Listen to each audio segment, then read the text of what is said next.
Art like this is why art like this is a challenge. So I'll link the whole video of this. This is Ed Atkins, who is a contemporary artist working in the UK. And this is a show at the Tate Britain. And this has nothing to do with Ed. What it has to do with is we as a society have failed future generations when it comes to art. And we failed them in myriad ways. One, we've pulled arts education out of schools in service of STEM. When the history of STEM basically started with the art. A Bachelor of Arts has arts in it because when we think about the history of biology, people believed that understanding organisms required visual thinking too. Look at Charles Darwin's notes. And so by splitting arts from other learning, we create worse thinkers. Second, we have turned art into a money-making venture. It has completely undermined the trust the public has in arts. And I don't want you to think that artists who were working historically weren't doing this as a job.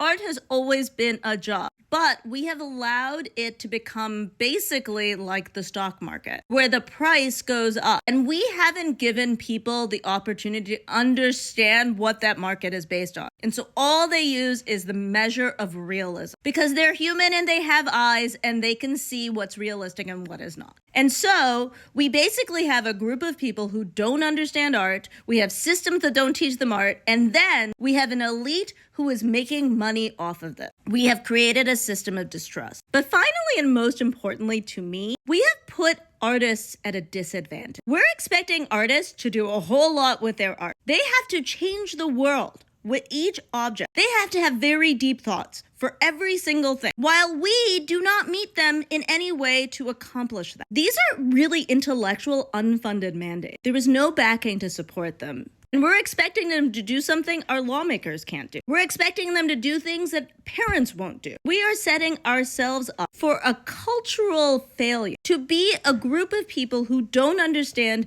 beauty, who don't understand art, all so that a few people can earn more. And it's more than just sad. It's actually detrimental to society, because for millennia, humans used art to make sense of the world and to make the world better. And to go back to this contemporary art, it is important and interesting, and it's not the fault of this artist either. Their art deserves to be out there. People want to see, but we have created a system where most people won't understand it.